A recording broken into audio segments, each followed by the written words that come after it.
السلام عليكم ورحمة الله وبركاته. بسم الله والصلاة والسلام على رسول الله وعلى آله وصحبه ومن والاه.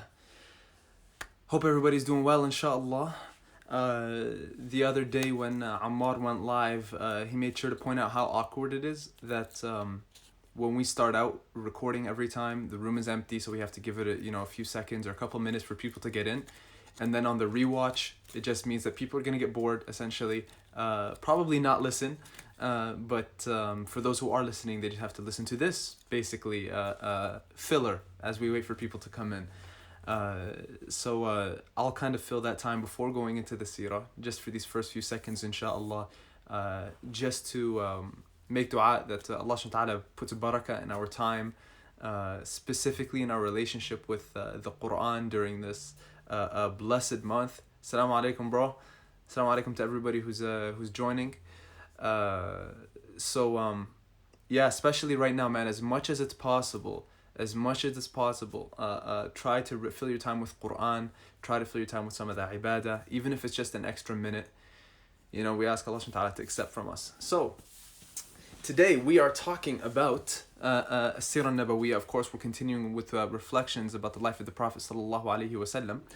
And I'm going to jump in today to the topic of the wife of the Prophet sallallahu alaihi wasallam, Khadijah radiyallahu anha.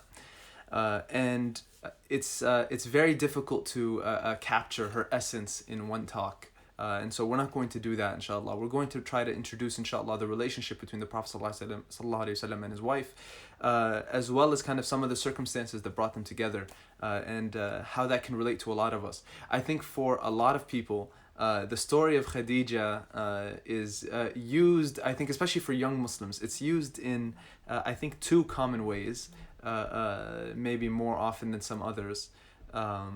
Number one is to talk about the validity of the Prophet sallallahu alaihi wasallam, or the validity of people who want to marry somebody who is from a different age. So for example, the Prophet sallallahu alaihi wasallam, he was in his 20s, and Khadijah radhiallahu anha, she was 40, I believe.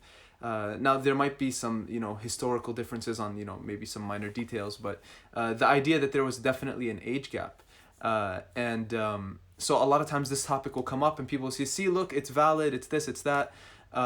In other situations, people talk about how Khadijah radhiallahu anha, she was widowed, she was previously married, and so she's used very often to challenge these stigmas where people will look down on women who are older, or who are widowed, or maybe who are divorced or previously married in general. And so that's pretty much standard. I don't want to spend really kind of a lot of time going into that part of it. The other way that Khadijah radhiallahu anha is often discussed, I think, is from the aspect of the validity of a woman working and controlling her own wealth, and being successful in business and whatnot. And both of these aspects, the reason why they're so popular is because, first and foremost, Khadijah radhiallahu anha, she is one of the women that Rasulullah sallallahu alaihi wasallam told us she had perfect faith. And for somebody to had perfected their faith without being a prophet of Allah subhanahu wa ta'ala, this is incredibly unique and an incredibly high basically a praise for them. It's not something that's common. And so when you see that somebody had perfect faith, and yet these are things that society will bring them down for, it's definitely something that should empower those of us who feel weakened by the way that society will put down these specific aspects. And so just to give those points a little bit of credit, of course, before we continue into the topic. So before we go into the Prophet ﷺ marrying Khadijah radhiallahu anha, to give just some background, obviously we've been talking a lot about the background of the Prophet's life, sallallahu alaihi wasallam, but a little bit before the incident, a little bit before he ended up marrying her, there was a situation where there was a pact or a treaty that was put together called Hilf al-Fudul. And this was a situation where there was a person who came to Mecca and he did business, and the person that he did business with took the goods and refused to pay him what was owed to him. Or it might have been the opposite, that he sold something and that he didn't, or that he bought something, he didn't get the goods. There was an exchange, and the person who was engaged in that exchange did not get what he was owed. And so he called out, he said, who am I supposed to go to? He went to the leaders of Quraysh, he went to the people around, he said, somebody stand up for me. Like I'm coming from out of town, I'm doing business, and what am I supposed to do? And they refused to get involved because the man that he did business with was from the elites of the society. And so he ended up going and calling to all of the people saying, basically, how dare you? How dare you guys allow people from out of town to come and be taken advantage of like this? And so a few of the leaders actually ended up coming together and putting together this agreement that if there's somebody who comes from out of town or whatever, that basically we will not allow their rights to be taken away, even if it's against one of our own. And so they went and they confronted this leader, this person of Quraysh. They confronted him and they got the person his rights. Rasulullah sallallahu alaihi wasallam was there when Hilf al-Fudul was put together, and he said later on in his life, he was reflecting on this incident, and he commented on, if this were to happen today, he would sign that same treaty. And there's a significance to this. He would be a part of this same pact. And the reason for this is, of course, the significance that these were not people who were Muslims. These were people who actually later on, many of them were, actively challenging Rasulullah sallallahu alaihi wasallam and causing him harm. But he was saying this was a treaty, this was a pact that was so beneficial to society that, I would always go back and be willing to be a part of it. And it gives us a lesson, of course, that it is completely permissible, completely okay for us to work in collaboration with people who are not Muslim for things that are good for society, for things that have an ultimate benefit for society. And of course, the disclaimer is always there that we don't compromise on our principles. We don't do things that are haram in the name of quote unquote benefiting society. And obviously, specific situations might require more specific and detailed analysis. But the general idea that Rasulullah sallallahu alaihi wasallam is talking about here, how even after Islam, the significance of this act and how good it was and how he would do it later. The reason why I want to mention it here in light with what we're going to talk about with Khadijah radiallahu anha, is that you see that even before the revelation of Islam, even before Jibreel alayhi salam comes down, you see that there is amongst some people in Mecca, there is goodness, and there is a desire, there is a hurus, there is an eagerness for trying to do something that is better for society. And amongst the chief people who was responsible for bringing this type of social good to Mecca at this time was Khadijah radiallahu anha. She was known that outside of her home, she would have this sign or this banner basically that was luxurious. I believe it was made of silk, but I could be wrong. But it was a luxurious banner that was not meant to actually, it wasn't showing off of like, hey, look at this nice banner, this is where Khadijah lives. No, it was meant basically as an advertisement, as a sign for the needy people and the poor people to be able to know where to go when you needed help and you needed support. And it said that she had over 400 servants. And so somebody might ask, well, why does she need so many servants? At this time, you're talking about people that she was responsible for taking care of, that she was responsible for providing for. And so she would basically be employing these people. These weren't slaves in the way that we might understand it, especially in the modern context. So continuing on that, inshallah. Khadijah radiallahu anha, she was known for being somebody who was leading in society in being an agent of positive social change.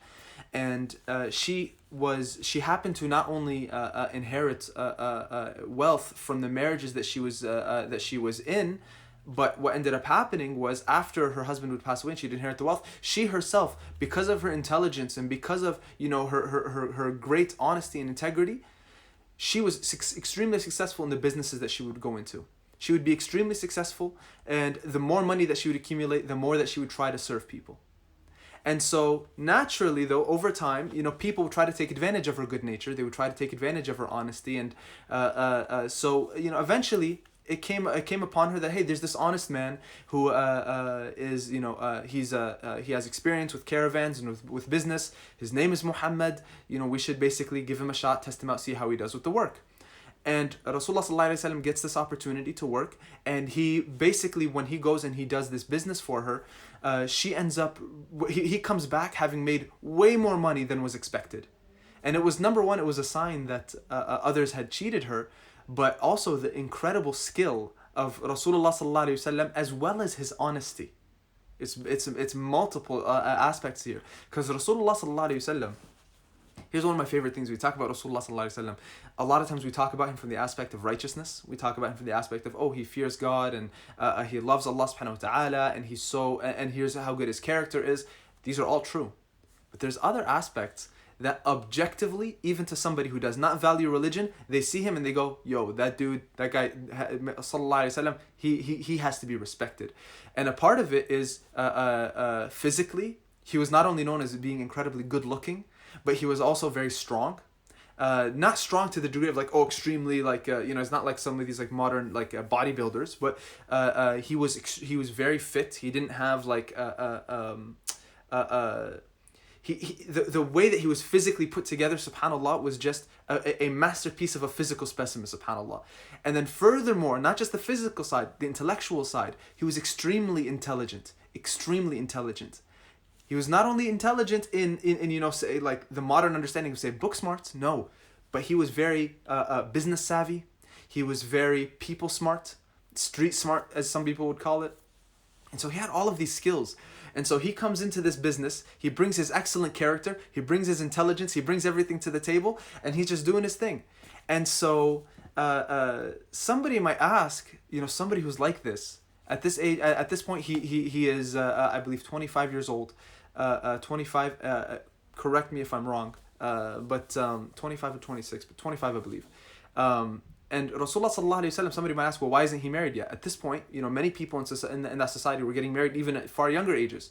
And the reason for this, the primary reason for this, was that he felt that he had an obligation because he was living under the household of Abu Talib. And Abu Talib had so many children in his care. And Rasulullah sallallahu alaihi wasallam, somebody who was brought in and being cared for by his uncle, that he was not going to go into, basically trying to fix his own life and his personal life and, pursue his own interests. He's like, no, I'm viewing myself now as being in service of my uncle. And I'm going to take care of him, and I'm going to take care of his children and his family just like he took care of me. And so he wasn't even thinking about his life. So first of all, just subhanAllah, right there, the level of gratitude that Rasulullah sallallahu alaihi wasallam had for Abu Talib, the level of humility, where it's entirely in his right. If he wants to go and he wants to, pursue marriage and do whatever he wants in his life, he can go do that. But no, he feels a level of I have to pay back my uncle. And do you think his uncle would have gotten in the way if he wanted to get married? Do you think that if he wanted to do it, he couldn't have done it? Of course he could have. And so I want to mention this now, before we continue into the marriage aspect. I want to mention this specific point for a couple reasons, because it ties into some things in relation to how we sometimes use Khadijah. A lot of times for young Muslims, sometimes when our parents put restrictions on us, or our culture puts restrictions on us on what we could do for marriage, or how to get married, we get extremely frustrated, and understandably so. Sometimes, many times, our culture and our families, they have restrictions that make things extremely difficult for people, and it can push some people to fall into the haram, and we ask Allah subhanahu wa ta'ala to protect us from this. And people who are on the borderline of committing haram, or they are regularly committing haram, this is a different conversation. But right now I want to speak to those of us who maybe in our heart, we want something, we want to get married, we want to do this, we want to do that, but things are not working out at the moment. Sometimes we'll look at the example of Khadijah radiallahu anha, and we'll say, well, Khadijah, she was a woman, and she made the first step to Rasulullah sallallahu alaihi wasallam. So why, as a woman, can I not make that first step and approach a man? Why can't I? It's there, it's in the sunnah.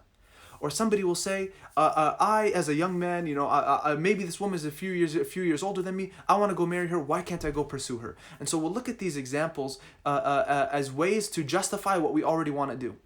But how often do we look at the example of Rasulullah sallallahu alaihi wasallam putting the needs and the loyalty, almost you could say, and the feeling of gratitude for his uncle, putting that ahead of what he wants? How often do we look at that example? And the reason for that is not to say that one or the other is correct. Obviously, everybody's situation is different, and there's many details that go into it. But sometimes we have almost a selective reading, or a selective kind of picking of how we want to use Islam and the seerah of the Prophet ﷺ to justify what we already want, and we'll present it as, well, this is the sunnah. Well, the sunnah is very vast, and it covers so many different situations, and so we want to sometimes just slow down and maybe try to kind of, reflect on this a little bit before using the sunnah as the card to justify what we want. Because here's the thing, if that's what you want to do, then okay, you can pursue that as being what you want. But we have to be cautious of painting it with being like, I am doing this because it is the most righteous, because it is the sunnah, because it's... Sometimes you want to slow down with that. So Rasulullah sallallahu alaihi wasallam, he's not really thinking about marriage at this moment. But what ends up happening is he does this business for Khadijah radiallahu anha, and one of her friends comes to her, and she mentions, hey, like, this guy Muhammad, he did this and he did that, she notices that Khadijah catches some interest, and she mentions to her, why don't you consider him for marriage? And she's like, well, like, at this point, this has been about 15 years since she had been previously married, and she's just not thinking about it right now. She's like, well, it's not that's not on my mind. And so her friend encourages her and says, listen, like, basically, I'll take the step for you. I'll see if he's interested. I'll see if he wants to do it. And so Rasulullah sallallahu alaihi wasallam, sorry, not Rasulullah sallallahu alaihi wasallam, sorry, I want to comment a little bit on this, the relationship between Khadijah and her friend here. Isn't it interesting that her friend is seeing this amazing man, this great righteous man, and her inclination say, you know what? I want my friend to marry him. What does that say about their relationship? There is obviously so much khair and so much love between them two, between Khadijah radiallahu anha and her friend, that when she saw somebody this amazing, she said, I want him for my friend. Are we the type of people that when we see goodness around us, our thought is, let me bring that to my friends. I want to share that with my friends. See, subhanAllah, it's something that is amplified in today's day and age, of course, the extreme competitiveness and comparison that we have between each other. And sometimes, unfortunately, it becomes a disease of the heart where we want goodness for ourselves and we want harm for other people. And we ask Allah subhanahu wa ta'ala to protect us from that. We want to become people where when we see goodness around us, we want to share that with other people. And we think, listen, I want my friends to have this and I want them to have that. And when we see our friends doing good things or good things happening to them, that we feel a legitimate happiness for them in our heart for them. And of course, the journey of how to get to that point it's very challenging. But a part of it comes into accepting the decree of Allah subhanahu wa ta'ala. A part of it comes into just the basics of being like, listen, what Allah subhanahu wa ta'ala has written for me is going to happen. My job is to improve myself in my relationship with Allah subhanahu wa ta'ala. My job is to worry about my obligations, to refrain from sins, and to do what I can to pursue things in my capacity and to leave the rest to Allah. That's my duty. And so when other good things happen for other people, we can't look at it as that was something that was supposed to be for me, or I wish that was for me. We should have the trust that Allah subhanahu wa ta'ala is giving us what is best for us. Why? Because we have done our part. Now here's the challenge. When we neglect the worship of Allah subhanahu wa ta'ala, when we know our shortcomings, when we have these and they're very clear to us in our head, what ends up happening? Every time things happen for other people, it's almost like we are reminded of our own shortcomings. We're reminded of how far we have come. And so we will dislike it for them because of our own awareness of our own shortcomings. Allahu Akbar. And we ask Allah subhanahu wa ta'ala to protect us from this. And to make us among those who realize that we actually have a degree of control.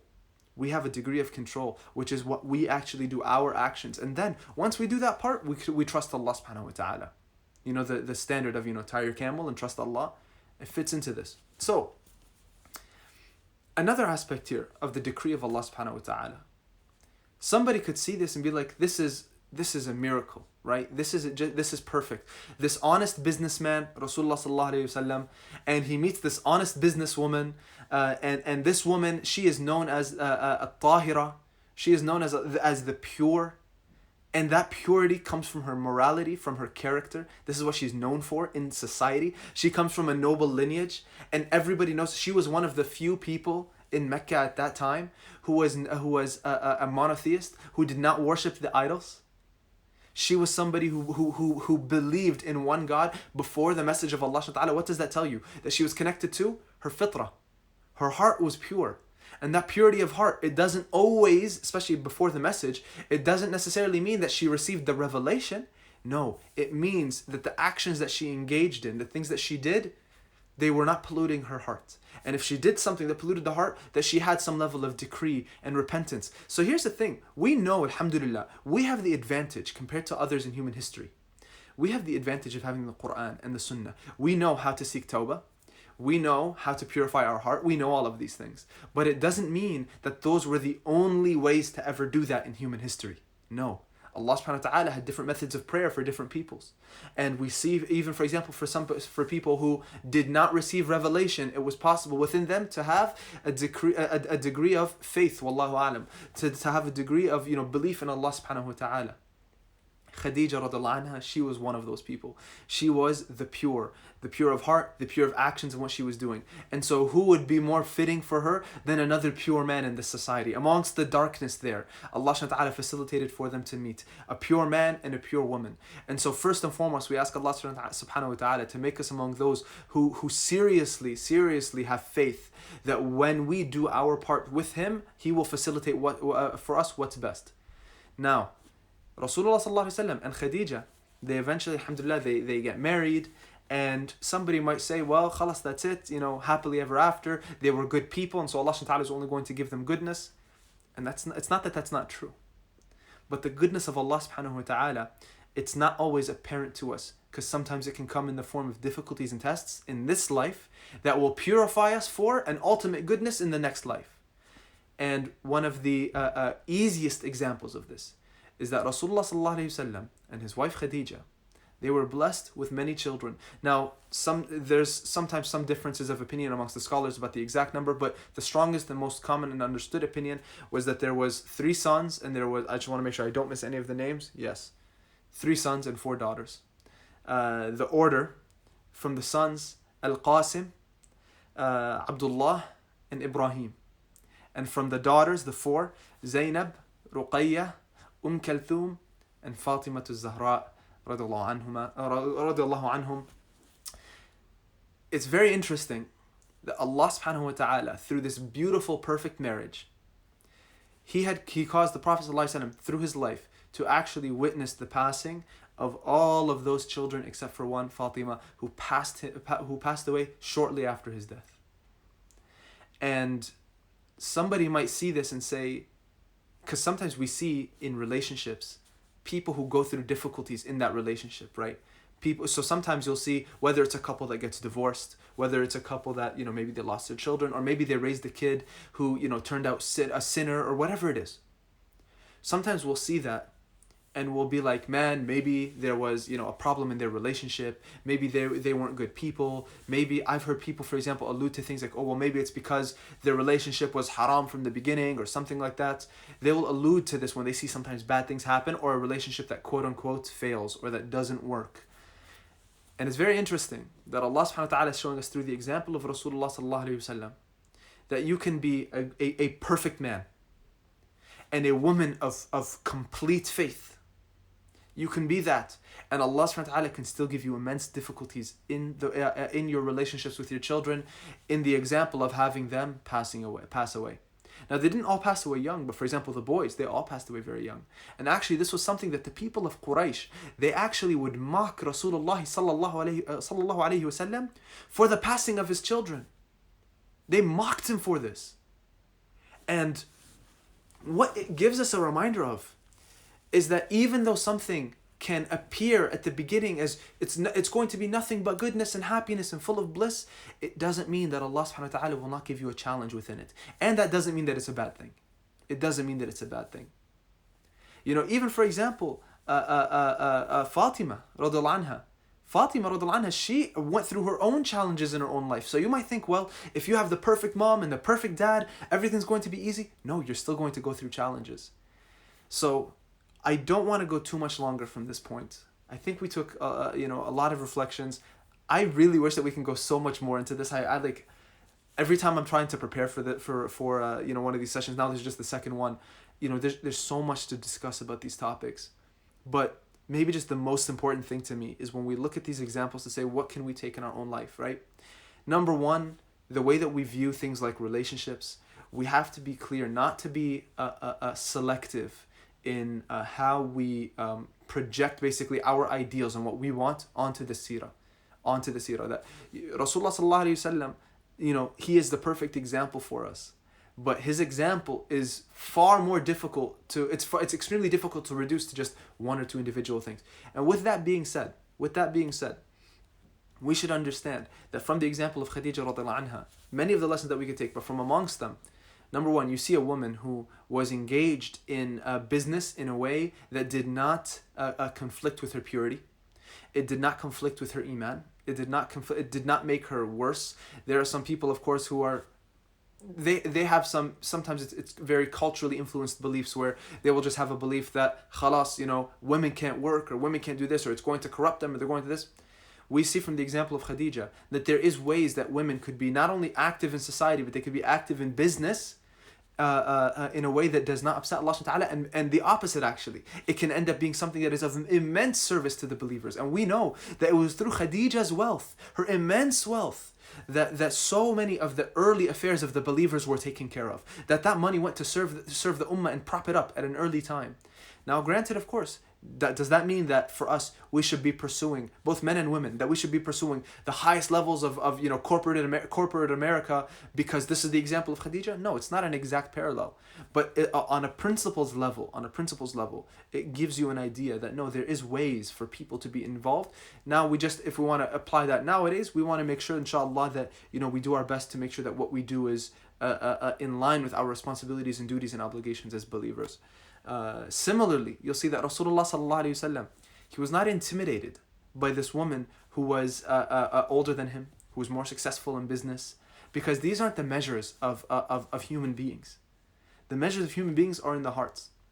And Allah subhanahu wa ta'ala knows how to really measure our greatness and status.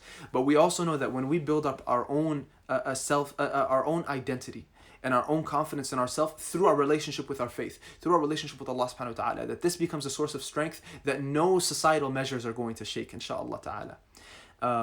Another aspect, and here's kind of on the practical side, because I've seen this now happen, several times, where people will use it, where sometimes some sisters will use the example of Khadijah radiallahu anha to, kind of make the first move to approach a man for marriage. One thing that should be clear is that Khadijah radiallahu anha didn't just walk up to Rasulullah sallallahu alaihi wasallam and say, hey, I want to marry you. That's not what happened. It was a third party who basically passed the idea along to Rasulullah sallallahu alaihi wasallam and said, hey, what do you think about this? It puts the ball in his court. And it was done in a way that was tactful, that was modest, that had humility. And of course, Rasulullah ﷺ was like, well, he was surprised by, of course, this proposition. He's like, well, would she be interested in somebody like me? Which shows, of course, the level of respect that he had, which is also something that we should aspire to have, not only in our spouses, but even in our friends, that we should look at them as people that we look up to and that we respect, that we admire. Look up to, not in the sense that we feel less than, but that we see in them characteristics and khair that we want to learn from and that we want to connect with. So, Khadijah radiallahu anha, there was that third party that was involved who brought this idea to Rasulullah sallallahu alaihi wasallam, pushed the ball in his court. Rasulullah sallallahu alaihi wasallam says, yes, of course he's going to be interested, and then there could be that pursuit of the relationship.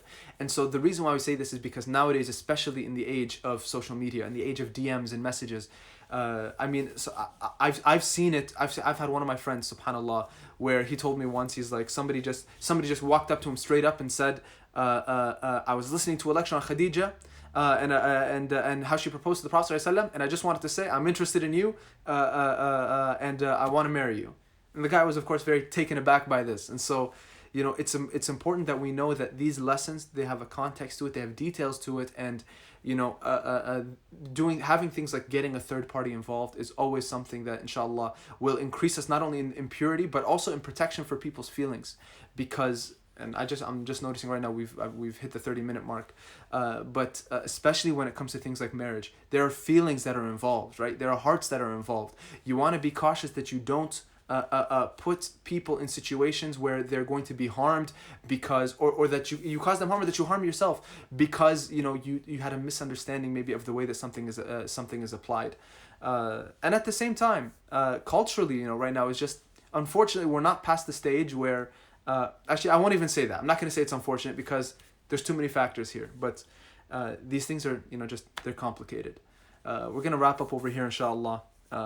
Keep us in your dua, please. If anybody has thoughts, feedback, I think Khurram is posting a feedback thing, but you can always shoot me a message. I'm at Ibn Abi Tariq. Let us know what's working and what isn't working. If you guys want it longer, shorter, more practical, more historical based, we can literally read points from the book if that's what we want, but we wanted to make this conversational. So, Barakallah fikum, Jazakumullah khair for tuning in. Keep us in your dua, especially at iftar time. Subhanallahumma wa bihamdik, ashhadu an la ilaha illa ant, nastaghfiruka wa natubu ilayk, wal asri innal insana lafi khusr illa alladhina amanu wa amilu salihat wa tawasaw bil haqqi wa tawasaw bis sabr. Jazakumullah khair. Assalamu alaikum wa rahmatullahi wa barakatuh.